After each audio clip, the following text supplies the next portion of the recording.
Palavra da Verdade, a exposição bíblica com Hernandes Dias Lopes. Deus está neste lugar. E o Deus que está presente é o Deus que fala. E a sua voz é poderosa. A sua voz é irresistível. E você escuta a voz de Deus quando você abre a sua Bíblia. Então abra a sua Bíblia comigo e vamos ouvir a voz de Deus ao nosso coração. Abra em Joel, profeta Joel, capítulo 2.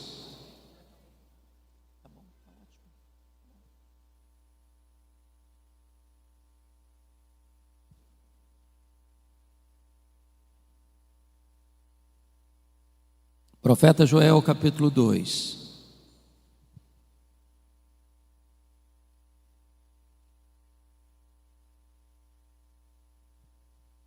Nós vamos ler dos versos 12 ao verso 17. Joel, capítulo 2. Ainda assim, agora mesmo, diz o Senhor, convertei-vos a mim de todo o vosso coração, e isso com jejuns, com choro e com pranto. Rasgai o vosso coração, e não as vossas vestes, e convertei-vos ao Senhor, vosso Deus, porque Ele é misericordioso e compassivo, e tardio em irar-se, e grande em benignidade, se arrepende do mal. Quem sabe se não se voltará e se arrependerá, e deixará após si uma bênção, uma oferta de manjares e libação para o Senhor nosso Deus. Tocai a trombeta em Sião, promulgai um santo jejum, proclamai uma assembleia solene, congregai o povo, santificai a congregação, ajuntai os anciãos, reuni os filhinhos e os que mamam. Saia o noivo da sua recâmara e a noiva do seu aposento. Chorem os sacerdotes, ministros do Senhor, entre o pórtico e o altar, e orem. Poupa o teu povo, ó Senhor,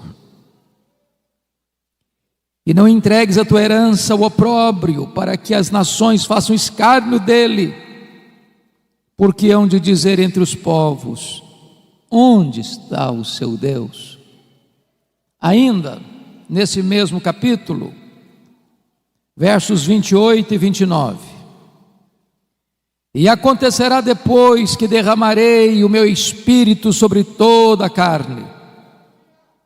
Vossos filhos e vossas filhas profetizarão, vossos velhos sonharão, e vossos jovens terão visões.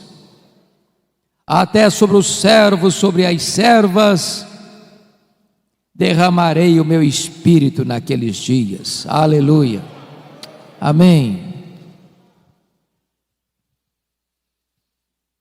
Eu estou diante de uma assembleia majoritariamente de jovens.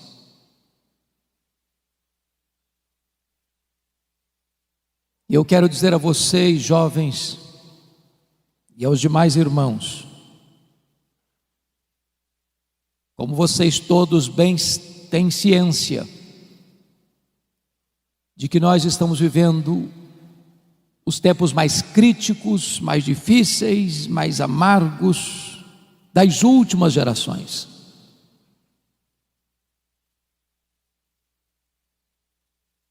Nós estamos vivendo um tempo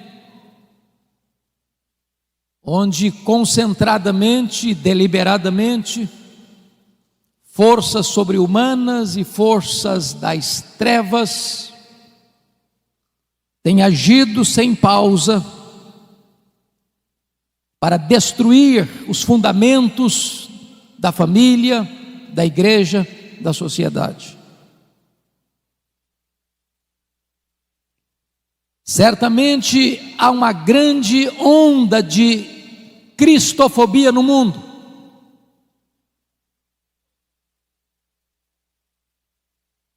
Em muitos lugares, enquanto estamos reunidos aqui, crentes estão sendo presos,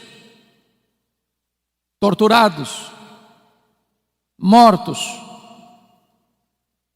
Mas essa não é a perseguição mais perigosa, porque ao longo da história o sangue dos mártires tem sido a sementeira do Evangelho. A perseguição mais perigosa é a ideológica, é a filosófica,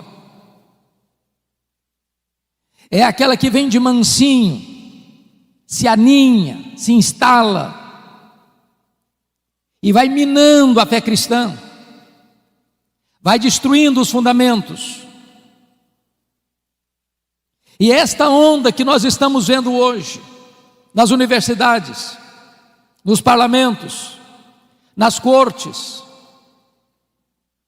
onde nações outrora protestantes evangélicas já estão se curvando, cedendo e se colocando de cócoras diante desse ataque tão sutil, mas tão frontal. Em tempos assim, não é possível uma igreja tímida, fraca, que se conforma com este século, resistir a esta onda. Portanto, a maior necessidade nossa, na nossa geração, irmãos, é de um poderoso avivamento espiritual.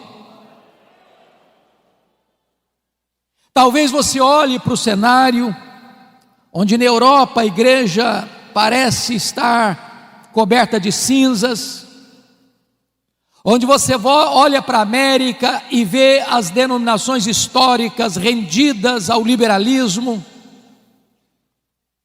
onde você vê no Brasil denominações que já se renderam ao liberalismo e outras mergulharam-se no sincretismo, onde uma onda de ateísmo cresce no mundo, inclusive no Brasil. Você diz, diante dessa crise, desse cenário cinzento, como esperar um avivamento? Como crer num avivamento? E eu quero dizer a vocês que os grandes avivamentos da história nasceram do ventre da crise. A crise não é um impedimento para a ação de Deus. A crise muitas vezes é o caminho mediante o qual Deus se apresenta à sua igreja, porque quando o homem não tem saída para os seus problemas, Deus abre um caminho no deserto, Deus abre um caminho no meio do mar, Deus faz o seu caminho na tempestade.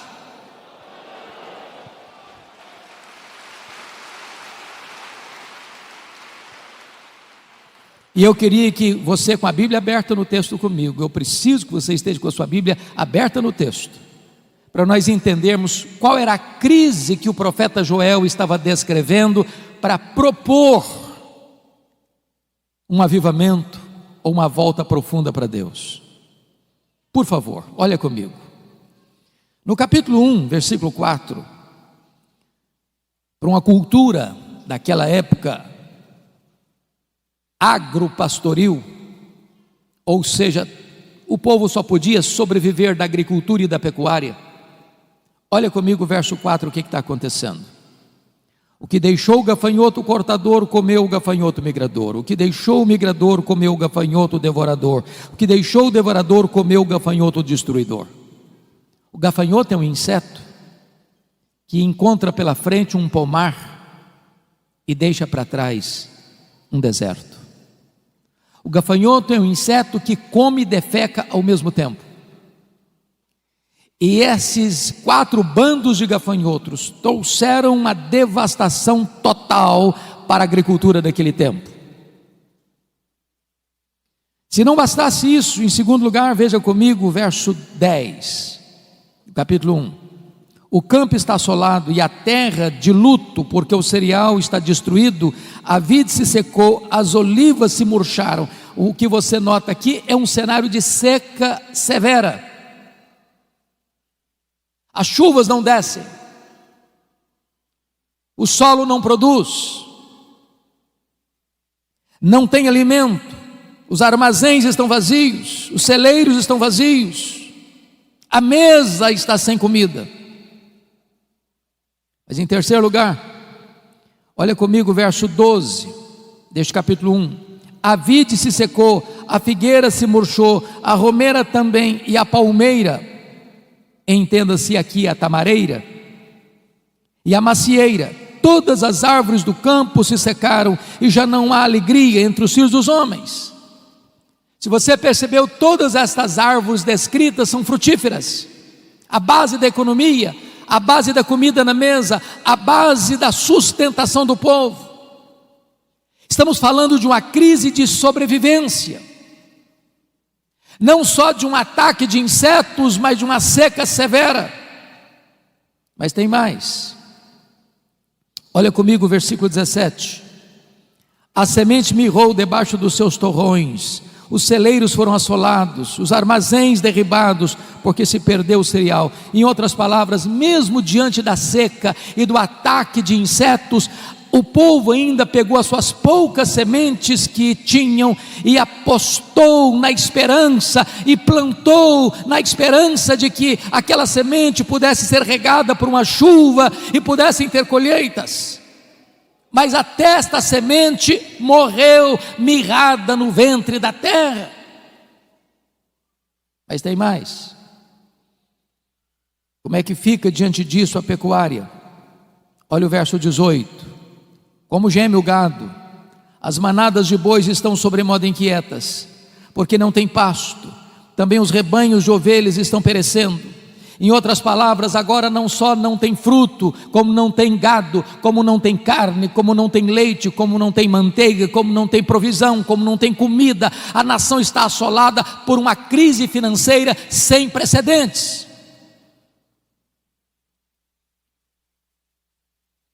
Se você perceber, a crise não fica só aí. Quando chega no capítulo 2, o profeta faz a descrição de uma invasão militar. Muito provavelmente ele está descrevendo aqueles dias vividos pelo rei Ezequias, quando o reino do norte, cuja capital era Samaria, caiu no poder da Síria. E agora este mesmo poderoso exército que derrotou as 10 tribos do norte, cerca Jerusalém. Um poder irresistível. E a descrição que ele faz no capítulo 2 é de que o povo está completamente cercado, entrincheirado, encurralado e não tem condições de oferecer resistência a este poderoso exército que está cercando a cidade. Este é o cenário. Crise política, econômica. Se você perceber comigo no capítulo 1, versículo 9, a igreja está sofrendo as consequências. Cortada está da casa do Senhor a oferta de manjares e a libação, e os sacerdotes, ministros do Senhor, estão enlutados. Então tem crise na igreja, tem crise no Estado, tem crise na economia, tem crise na política, tem crise social, tem crise para todo lado. O que fazer numa hora dessa? É aí que entra o capítulo 2, versículo 12, que nós lemos. Ainda assim, agora mesmo, diz o Senhor, convertei-vos a mim. O Brasil está em crise, o mundo está em crise. Os homens estão desesperados. Mas quando na crise o povo de Deus se volta para Deus, nasce o sol da esperança, nasce a cura, nasce a restauração. E eu gostaria que você olhasse comigo nesta noite quais são esses aspectos dessa volta para Deus, a natureza dessa volta para Deus. Primeiro, é uma volta para uma relação pessoal com Deus. Olha o verso 12: convertei-vos a mim. Não se trata de uma relação institucional, não se trata apenas de você ser membro de Canaã ou de qualquer outra comunidade cristã evangélica de Fortaleza. Se trata sim de uma relação pessoal de você com Deus, de você se voltar para Deus, de você conhecer a intimidade de Deus, de você saber quem é Deus na sua vida, na sua história. É de você se render por completo ao Deus vivo e todo-poderoso, que pode pegar você hoje e levantar você, e revestir você de forças, e avivar o seu coração.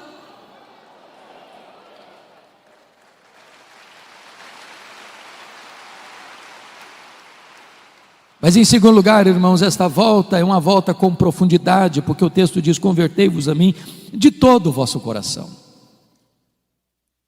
Não é aquela volta para Deus porque o calo está doendo, não é aquela volta para Deus porque você está desempregado, não é aquela volta para Deus porque você está enfermo, não é aquela volta para Deus porque o seu casamento está abalado, não é aquela volta para Deus para resolver um problema familiar urgente. Você pode ter todas essas motivações, e é bom que você volte nessas circunstâncias, mas quando o problema vai embora, quando a situação se resolve, muita gente se volta para trás e continua longe de Deus do mesmo jeito. Como diz o profeta Oséias: ó Israel, o teu amor cedo passa. Deus quer que você se volte para Ele com profundidade, de todo o seu coração. Que Ele seja o amado da sua alma, que Ele seja o prazer da sua vida, que Ele seja o deleite do seu coração, que Ele seja a sua maior riqueza, que Ele seja o seu maior tesouro, que Ele seja a sua riqueza e a sua herança.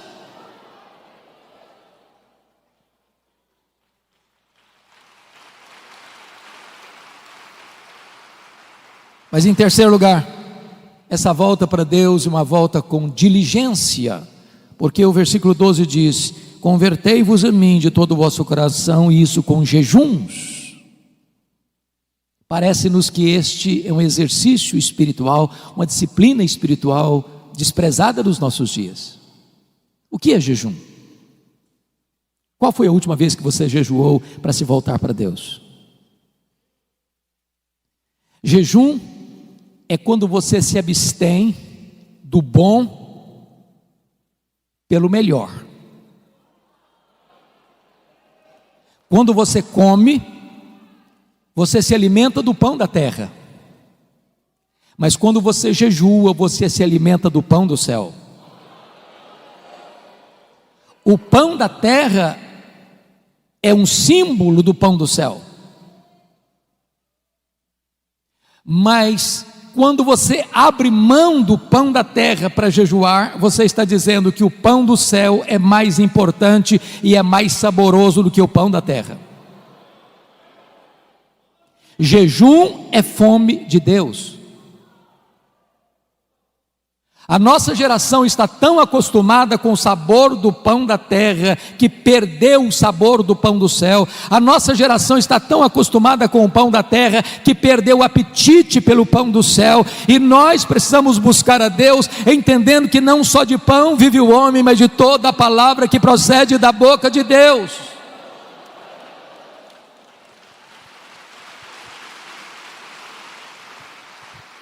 O apóstolo Paulo, escrevendo aos Coríntios, disse: portanto, quer comais, quer bebais, quer façais qualquer outra coisa, fazei tudo para a glória de Deus. Nós comemos para a glória de Deus e nós jejuamos para a glória de Deus. Então você pergunta: se eu como para a glória de Deus e se eu jejuo para a glória de Deus, qual é a diferença então entre comer e jejuar? É que quando você come para a glória de Deus, você se alimenta do símbolo do pão do céu. Mas quando você jejua para a glória de Deus, você se alimenta do próprio pão do céu. Oh, irmãos, nós precisamos nos voltar para Deus, desejando mais a Deus do que as bênçãos de Deus. Mais a presença de Jesus, como cantamos, do que dinheiro, do que sucesso, do que prazeres. Mas em quarto lugar, irmãos, essa volta para Deus, confiram comigo, esta volta para Deus precisa ser uma volta com quebrantamento, porque o verso 12 ainda diz: convertei-vos a mim com choro e com pranto. Às vezes nós estamos voltando para Deus com o coração seco demais e com os olhos enxutos demais. Qual foi a última vez que você chorou voltando-se para Deus? Qual foi a última vez que você chorou como Neemias chorou ao saber da realidade dramática do seu povo, o estado da sua igreja? Qual foi a última vez que você chorou como Davi chorou ao ver a sua família nas mãos do inimigo? Qual foi a última vez que você chorou como Pedro chorou pelos seus próprios pecados? Qual foi a última vez que você chorou ao olhar para Jerusalém de hoje, olhar para a igreja de hoje, como Jesus chorou à entrada da porta de Jerusalém? Jerusalém, Jerusalém, quantas vezes quis eu agasalhar-te debaixo das minhas asas e tu não o quiseste. É hora de chorar, irmãos. Chorar pelos nossos pecados, chorar pelo estado da nossa nação, chorar pelos nossos governantes, chorar pela nossa cidade, chorar pela igreja.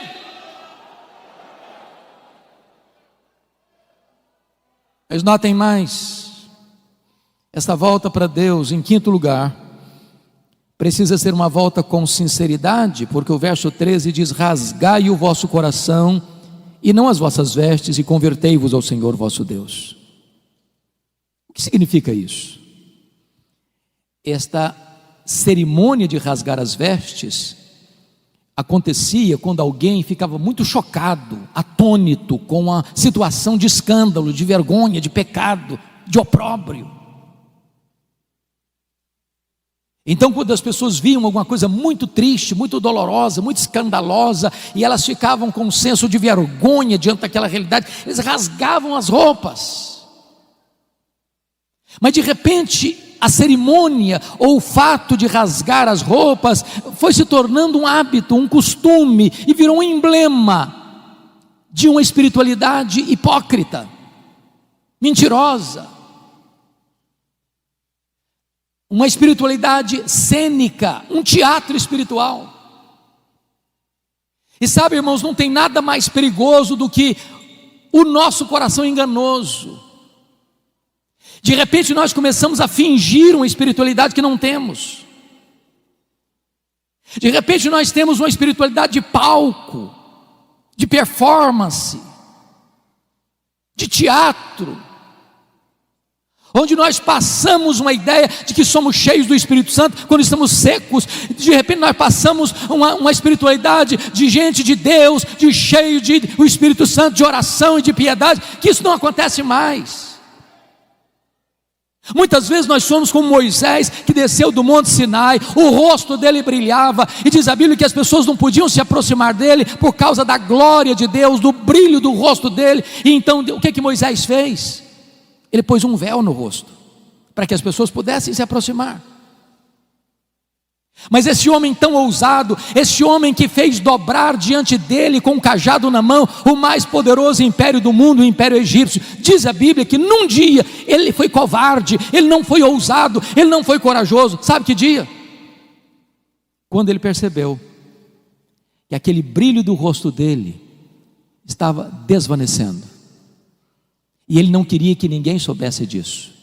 Ele manteve o véu quando não precisava mais do véu. Ele queria passar uma imagem para as pessoas que ele era muito espiritual. Ele queria passar para as pessoas a ideia de que a Shekinah de Deus estava no rosto dele. E diz Paulo, nesse dia ele não foi ousado.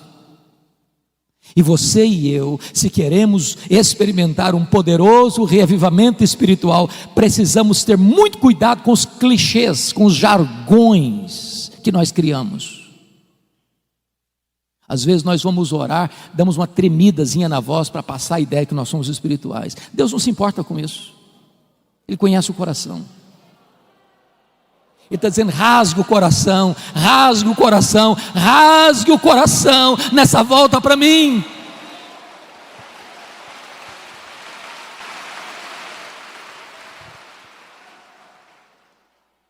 Mas notem comigo, irmãos, segundo ponto que eu quero dizer para você, não só a natureza desta volta, mas a urgência dessa volta.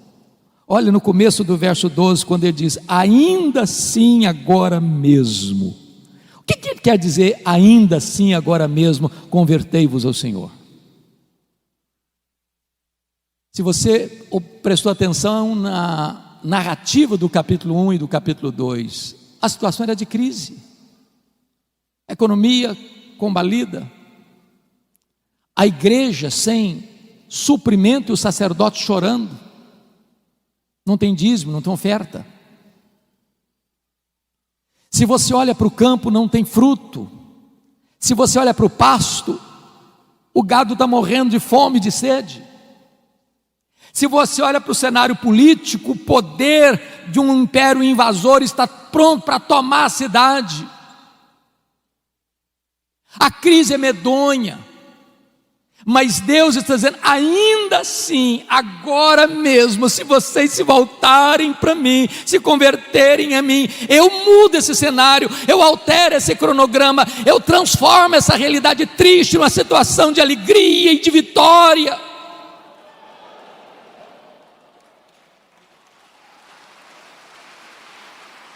Os destinos de uma nação, irmãos, não estão nas mãos dos governantes. Não é de Brasília que procede a restauração da nação, é do coração da igreja de Jesus Cristo.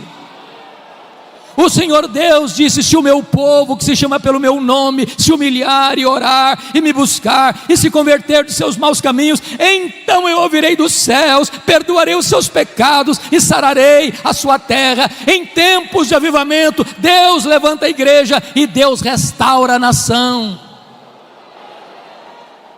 Eu quero conclamar você, jovem, você pai, você mãe que está aqui. É tempo de nós nos voltarmos para Deus. Não dá para esperar mais, não dá para sermos crentes meia boca mais, não dá para sermos crentes mornos mais, não dá para sermos gente descomprometida mais. É tempo de nos voltarmos para Deus. Isso é urgentíssimo.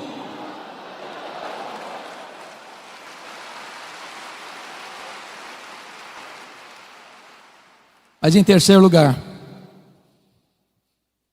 depois que você examina a natureza da volta e a urgência da volta, o profeta Joel vai nos dar um motivo para essa volta para Deus. Confira comigo o verso 13. Convertei-vos ao Senhor vosso Deus. Por quê? Olha a razão. Por quê? Porque Ele é misericordioso e tardio em irar-se, e grande em benignidade, e se arrepende do mal. Quantas vezes você e eu já choramos pelo nosso pecado? Quantas vezes vocês e eu já dissemos: Senhor, tem misericórdia de mim? Porque se Deus observar os nossos pecados, nós vamos perecer. Talvez você pergunte: mas como assim, pastor? Pecando? Presbíteros, líderes? Deixa eu dizer uma coisa a você: se você não está vendo os seus pecados, é porque você está longe da luz. As pessoas que mais confessam os seus pecados e mais choram pelos seus pecados não são as que mais pecam, são as que mais perto de Deus andam. Porque quando nós estamos na presença daquele que é santo, santo, santo, até os serafins cobrem o rosto.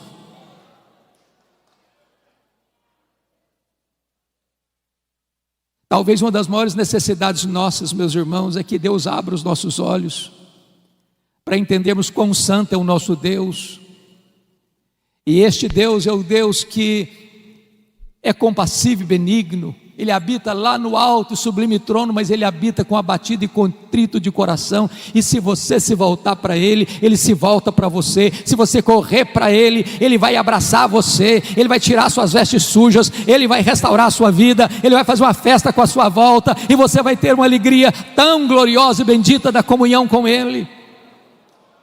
Então você e eu não temos que fugir de Deus, nós temos que correr para Deus. Se você, jovem, está pecando contra o seu Deus, se você caiu, se você desobedeceu, se você está longe de Deus, não fuja de Deus, fuja para Deus. Ele é o abrigo, Ele é o perdoador, Ele é o restaurador, Ele cura, Ele liberta, Ele salva, Ele levanta, Ele enche com o Espírito Santo, Ele usa a sua vida para a glória do seu nome. É a misericórdia dEle que nesta noite deve nos levar de volta para os seus braços.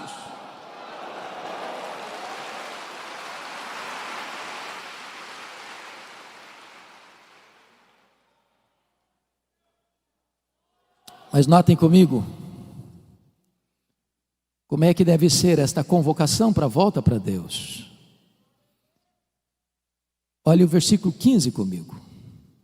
Tocai a trombeta em Sião. Oh, irmãos amados, está escrito: promulgai um santo jejum e proclamai uma assembleia solene. O que esse texto está dizendo é que o seu e o meu problema não está lá fora, está aqui dentro do nosso coração. A trombeta não é tocada para fora dos muros, a trombeta é tocada para dentro de Sião.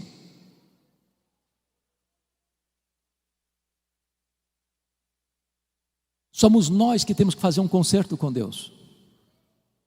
Somos nós que temos que nos voltar para Deus. O mundo lá fora não conhece a Deus. Eles estão atrás, não agora por causa da pandemia, mas nesse período atrás de um carro elétrico, numa passarela de carnaval, ou jogando droga nas veias, ou se embriagando, ou se prostituindo, ou correndo atrás de seminários de autoajuda, ou talvez de misticismo, de sincretismo, porque eles estão com um vazio enorme na alma, e eles não encontram uma forma de preencher esse vazio. Mas você e eu conhecemos a Deus, você e eu sabemos que Deus é a fonte da vida, você e eu sabemos que só Deus satisfaz a nossa alma, e é hora de nós nos voltarmos para Deus. A trombeta precisa ser tocada aqui, porque o juízo começa pela casa de Deus.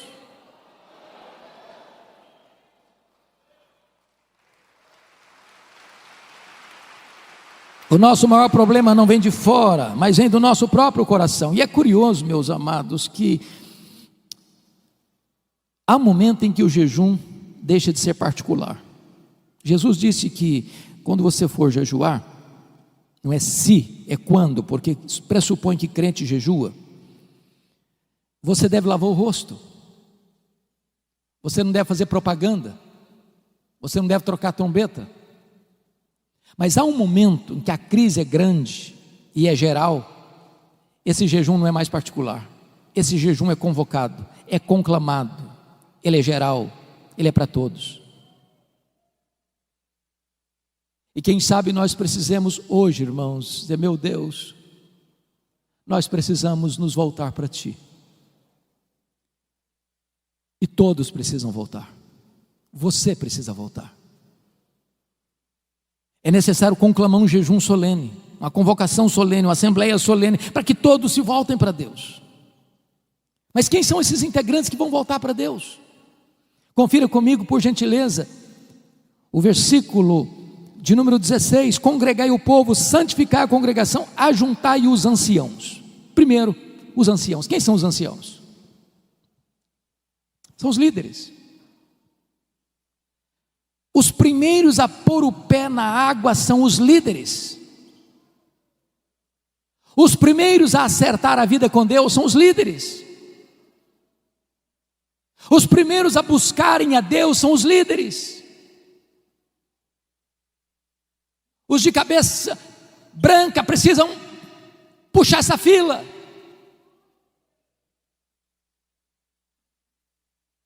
E eu estou certo de que a liderança desta igreja está incomodada, e está desafiada, está desejosa de conclamar esta congregação a se voltar para Deus. E esta liderança está botando o pé na frente, diz: estamos aqui, venham conosco. Mas quem mais precisa se voltar? Olha comigo o versículo 16: congregai, ajuntar os anciãos, reunir os filhinhos. E esta é uma expressão para a juventude. Lugar de jovem curtir a vida não é no mundo. Lugar de jovem viver a plenitude da vida é na presença de Deus. E eu quero convidar você, adolescente, eu quero convidar você, jovem, a colocar a sua juventude nas mãos de Deus e a buscar a Deus.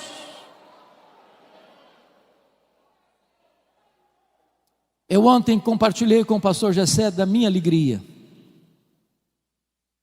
de vê-lo convocando a juventude para um café, que não era um café, era um encontro, um bate-papo sobre as coisas mais importantes que esta geração de cabelos brancos, esta geração de anciãos está dizendo: nós já cumprimos o nosso ministério, estamos concluindo o nosso ministério, mas esse ministério não vai parar, esse ministério não vai ser interrompido, esse ministério não vai acabar. Nós estamos passando o bastão para a nova geração, e esta nova geração precisa estar imbuída do mesmo propósito, conhecendo a Deus, amando a palavra de Deus, comprometida com a palavra de Deus, para pregar a palavra de Deus no poder do Espírito Santo de Deus, para que a igreja de amanhã, a igreja, a segunda geração, seja mais viva, seja mais cheia do Espírito Santo, seja mais comprometida do que a geração atual. Você, jovem, não está dispensado deste encontro com Deus. Se você olhar para a história da igreja, talvez os dois maiores avivamentos depois da reforma do século XVI aconteceram sob a liderança de jovens. O avivamento da Inglaterra do século XVIII começa com estudantes da Universidade de Oxford. Avivamento que levanta a igreja das cinzas e que restaura a nação de uma crise medonha. No começo do século XX, no país de Gales, um país marcado pela jogatina e pela prostituição, o avivamento começa com um adolescente, Evan Roberts. E durante 6 meses, 100.000 pessoas salvas, a nação impactada, os estádios de futebol ficaram vazios e as igrejas lotadas, e Deus restaurou aquela nação. Então eu quero conclamar você, adolescente, eu quero conclamar você, jovem, para você se voltar para Deus e experimentar um poderoso avivamento em seu coração nesses dias. Mas quem mais deve se voltar? Confira comigo o versículo 16: também reuni os que mamam. Eu tenho visto muita gente: não, criancinha não pode ir para a igreja, é muito melindroso, é muito pequenininho, é muito sensível, é muito vulnerável. Na nossa geração, traziam-nos para a igreja quase que logo depois do parto. Estamos vivos até hoje. Igreja é lugar de criança. Criança precisa vir para a igreja desde a meninice mais tenra, no braço do pai, no braço da mãe, no colo do pai, no colo da mãe, porque é aqui que ele começa a aprender, a conhecer a palavra de Deus, a amar a palavra de Deus e a conhecer a igreja do Deus vivo. As crianças não estão dispensadas nessa coletividade de buscar ao Senhor.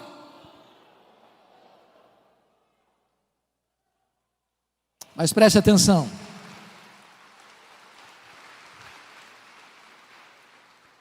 Quem é que deve buscar o Senhor? Diz o texto no verso 16: sai o noivo da sua recâmara e a noiva do seu aposento. O que significa isso? Vocês que conhecem a Bíblia sabem que na cultura judaica, quando um rapaz se casava, uma moça se casava, esse rapaz era dispensado do serviço militar durante 1 ano, para desfrutar da vida conjugal. Deus está quebrando aqui um protocolo. Deus está aqui dizendo o seguinte: olha, essa busca, esse acerto com Deus é tão urgente que você interrompe a lua de mel. Até no dia das núpcias de um rapaz e de uma moça, ele e ela não estão dispensados desta volta para Deus, desta busca de uma restauração espiritual. Mas o que me marca profundamente, irmãos, é que no verso 17, Deus destaca alguém nessa busca. Porque está escrito: chorem os sacerdotes ministros do Senhor. Quem são os sacerdotes? Os sacerdotes eram aqueles que ensinavam a lei. Os sacerdotes eram aqueles que oravam pelo povo. Os sacerdotes eram aqueles que ofereciam sacrifícios pelo povo. Há um peso maior nos ombros dos pastores. Talvez você não imagine. Você vê pastores aqui à frente, o peso que eles sentem nos seus ombros, pelas ovelhas. E a ordem que Deus dá para nós pastores é chorar. Chore os ministros, sacerdotes do Senhor. E o que deve levar um pastor a chorar num tempo de crise, buscando avivamento? Primeiramente, é o amor ao povo de Deus, para que ele não seja opróbrio, para que ele não seja motivo de vergonha. A igreja evangélica brasileira, irmãos, está sendo mais conhecida na mídia pelos seus escândalos, líderes presos, acusados dos crimes mais vergonhosos. E nós pastores precisamos chorar, dizer: meu Deus, não deixa a tua noiva passar vergonha, não deixa a tua igreja ser enxovalhada neste mundo, não deixa a tua igreja ser motivo de piada no mundo, não deixa a tua igreja passar por esse vexame público, salva o teu povo disso. Mas em segundo lugar, os sacerdotes precisam chorar por uma outra motivação: o zelo pela glória de Deus. Porque onde dizer entre os povos: onde está o seu Deus? O líder precisa ter paixão pela glória de Deus, zelo pelo nome de Deus. Porque quando a noiva está suja, quando a noiva está indiferente, quando a noiva perdeu o seu primeiro amor, a glória de Deus, a honra de Deus é questionada no mundo. Cadê Deus? Por que Deus não age? Por que Deus permite isso? Por que a igreja está desse jeito?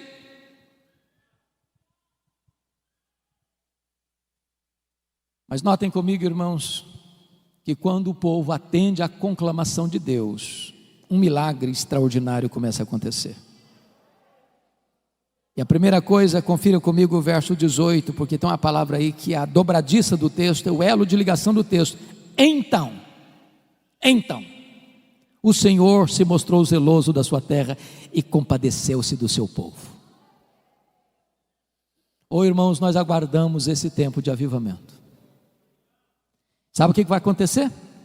Deus reverte tudo aquilo que estava descrito de crise no capítulo 1. Se não, vejamos. Primeiro, olha o versículo 19 comigo. E respondendo-lhe disse: eis que vos envio o cereal e o vinho e o óleo, e dele sereis fartos, e vos não entregarei mais ao opróbrio entre as nações. A economia é recuperada. Quem restaura a economia é o próprio Deus. Segundo lugar, olha comigo o versículo 20. Diante do cerco do inimigo, olha o que vai acontecer: mas o exército que vem do norte eu removerei para longe de vós, lançá-lo-ei em uma terra seca e deserta.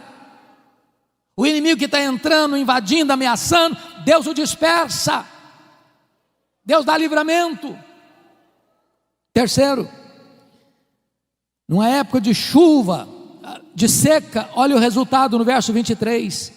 Alegrai-vos, pois, filhos de Sião, regozijai-vos no Senhor vosso Deus, porque Ele vos dará em justa medida a chuva, fará descer como outrora a chuva temporã e a serôdia. Agora não tem mais seca, tem chuva.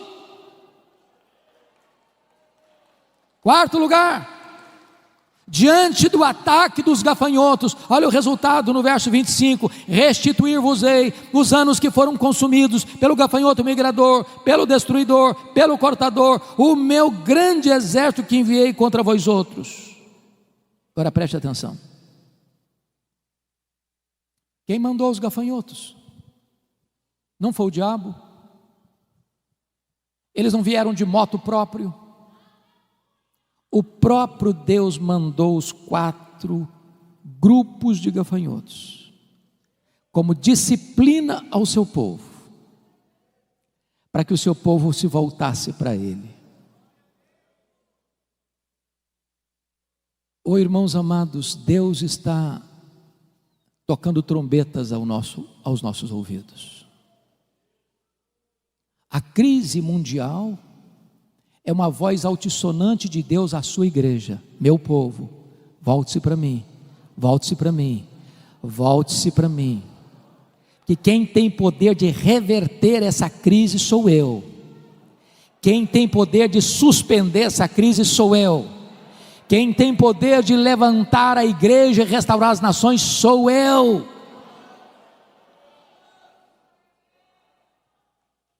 Mas em último lugar, irmãos, preste bem atenção no que eu vou lhes dizer. Nós cantamos isso aqui hoje. Sabe qual era o maior problema do povo? Não era a seca, não era a falta de fruto no campo, nem de gado no curral. O maior problema do povo nem mesmo era um exército inimigo tentando atacar. O maior problema da igreja, preste atenção nisso, não é nem a presença do diabo. O maior problema da igreja é a ausência de Deus. Foi o que Paulo disse: se Deus é por nós, quem será contra nós? Você e eu podemos perder bens materiais, você e eu podemos perder emprego, você e eu podemos perder até a saúde. O que você e eu nunca podemos perder é a presença de Deus. É a presença de Deus. Não tem nada mais triste, irmãos, do que a inscrição Icabode, foi-se a glória do Senhor. É por isso que está escrito no verso, confira comigo aí por gentileza, 27, sabereis que eu estou no meio de Israel, e que eu sou o Senhor vosso Deus, e não há outro, e o meu povo jamais será envergonhado. É a presença de Deus, é a presença de Deus, é a presença de Deus. Eu quero concluir, levando você agora para os versos 28 e 29, porque está escrito assim: e acontecerá depois, preste atenção, não antes, e acontecerá depois. Depois de quê? Depois que o povo de Deus se volta para Deus de todo o coração, com jejuns, com choro, com pranto, rasgando o coração e não as vestes. Depois que o povo de Deus se volta para Deus, olha a promessa: e acontecerá depois que derramarei o meu espírito sobre toda a carne. Vossos filhos e vossas filhas profetizarão, vossos velhos sonharão, vossos jovens terão visões, e até sobre os servos e sobre as servas derramarei o meu espírito naqueles dias. Sabe o que aconteceu, irmãos? Essa promessa de Joel, mais de 600 anos depois, se cumpre no dia de Pentecostes. E quando Pedro se levanta, porque o povo está perguntando o que quer isso dizer, atônito, uns achando com preconceito são galileus, outros com desprezo estão bêbados. Pedro se levanta e diz assim: não, eles não estão bêbados. O que está acontecendo aqui é o que disse o profeta Joel: e acontecerá depois que derramarei do meu espírito sobre toda a carne. E esta promessa não é apenas para nós, não é apenas para vós, é para os vossos filhos, é para aqueles que estão ainda longe, é para quantos o Senhor nosso Deus chamar. Significa o seguinte: essa promessa de Joel é para a igreja evangélica, Assembleia de Deus, Ministério Canaã. Esta promessa é para você que está aqui hoje, nesta noite. Esta promessa é para você que está acompanhando este culto pela internet. Esta promessa é para a igreja evangélica brasileira. Esta promessa é para os nossos dias.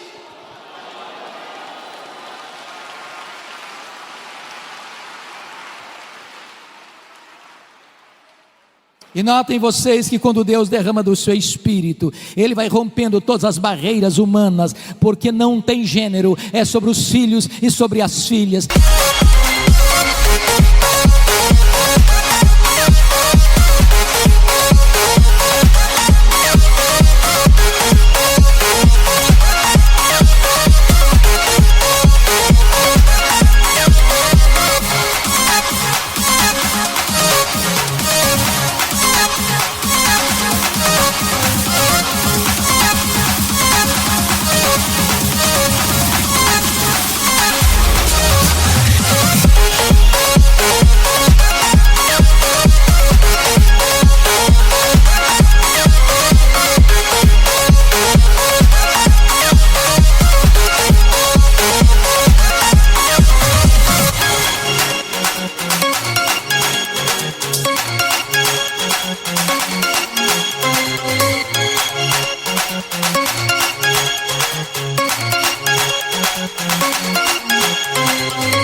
Também preste atenção, não tem idade sagrada, é para os velhos e é para os jovens, e também não tem classe social, é até para os servos e para as servas.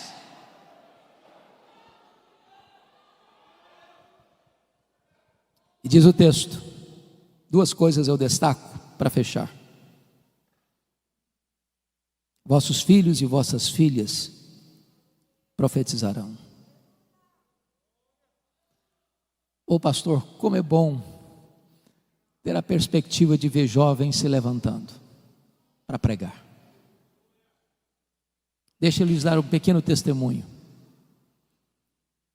Quando eu nasci, minha mãe me consagrou para Deus, para ser pastor, porque ela tinha que fazer uma escolha entre a vida dela e a minha. O médico disse: não dá para salvar os dois, tem que fazer uma escolha. E a minha mãe disse: eu não abro mão desse filho, estou pronto a morrer por ele, a dar minha vida para ele, mas eu não desisto dele.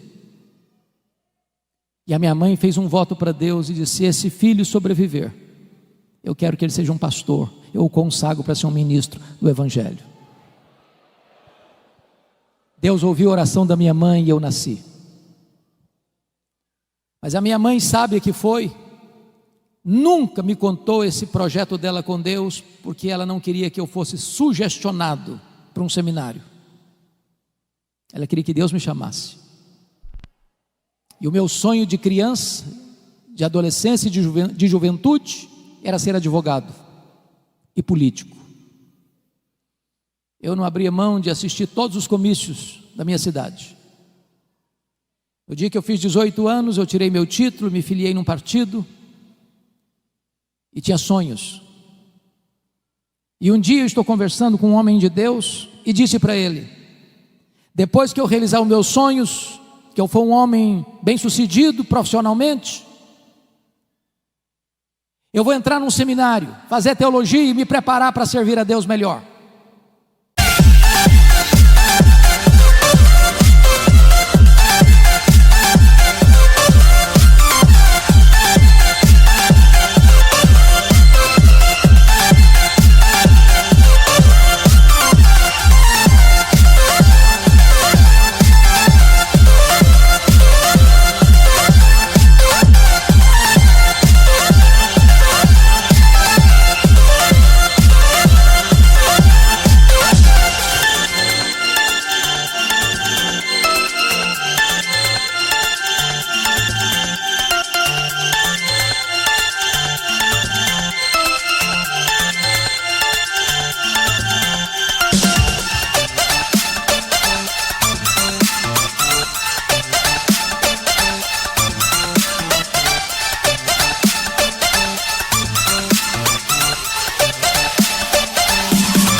esse homem usado por Deus botou o dedo no meu nariz e disse: você quer dar as sobras para Deus? Deus quer você agora, com a sua juventude, com a sua inteligência, com a sua força. E aquela palavra entrou no meu coração como uma flecha. E aquele dia foi o dia do meu chamado para o ministério. Eu quero dizer para você, jovem, que hoje esteve no café da manhã, e outros mais que Deus há de levantar, que você possa se levantar para ser um pregador poderoso da palavra de Deus na nossa geração. Que o melhor dos nossos filhos se levantem como pregadores nessa geração. Vossos filhos e vossas filhas profetizarão. Mas tem mais, está escrito aqui: vossos velhos sonharão. O que significa isso? Não é que você comeu um pouco mais no jantar e de noite sonhou, não. Se você perceber a marca do velho, e eu posso dizer isso porque meus cabelos já estão brancos, é que nós vivemos das glórias do passado. Nós começamos a ler a vida pelas lentes do retrovisor. E quando um velho está cheio do Espírito Santo, ele começa a olhar para frente, ele começa a ter planos, ele começa a sonhar, ele começa a projetar, ele começa a ter alvos elevados. Ele é um Caleb que com 85 anos quer conquistar uma montanha. Então deixa eu dizer uma coisa para você que de cabelos brancos: não tem aposentadoria no reino de Deus. Enquanto você tiver fôlego de vida, enquanto você tiver um fiapo de vida, você está convocado a fazer a obra de Deus.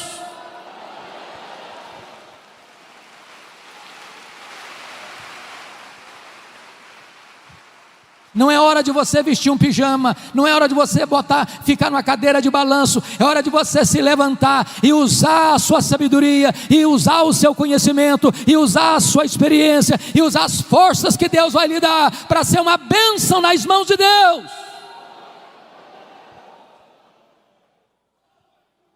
Mas o texto conclui dizendo: e os vossos jovens terão visões. Claro que não está falando também de visões místicas. A marca do jovem é ter força, mas falta-lhe a experiência. Mas um jovem cheio do Espírito Santo, ele é mais sábio do que um velho insensato. Um jovem cheio do Espírito Santo, ele tem visão da obra de Deus, e ele quer alcançar grandes coisas para Deus. E a nossa oração, irmãos, é que Deus se compadeça de nós, para que nós nos levantemos, crianças de peito, adolescentes e jovens, noivo e noiva, recém-casados, servos e servas, velhos e jovens, todos nós nos levantemos dizendo: Senhor, o Brasil está em crise, o mundo está em crise, a igreja está em crise, mas em tempo de crise o Senhor pode soprar sobre nós o teu sopro. Em tempo de crise o Espírito Santo pode vir sobre nós como um vento impetuoso e encher toda esta casa. Em tempos de crise o Espírito Santo pode descer em línguas como de fogo e pousar sobre cada um de nós, e ficarmos cheios do Espírito Santo.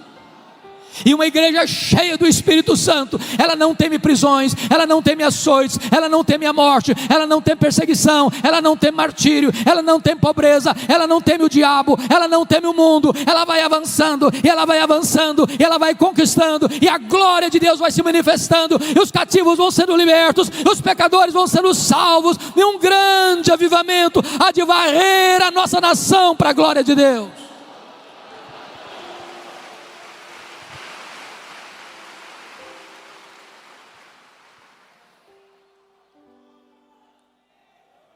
Você quer esse avivamento, irmão? Você anseia por ele? Não dá mais para esperar.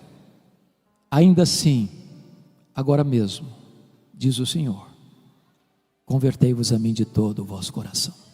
Que Ele nos ajude. Amém. Palavra da Verdade, a exposição bíblica com Hernandes Dias Lopes.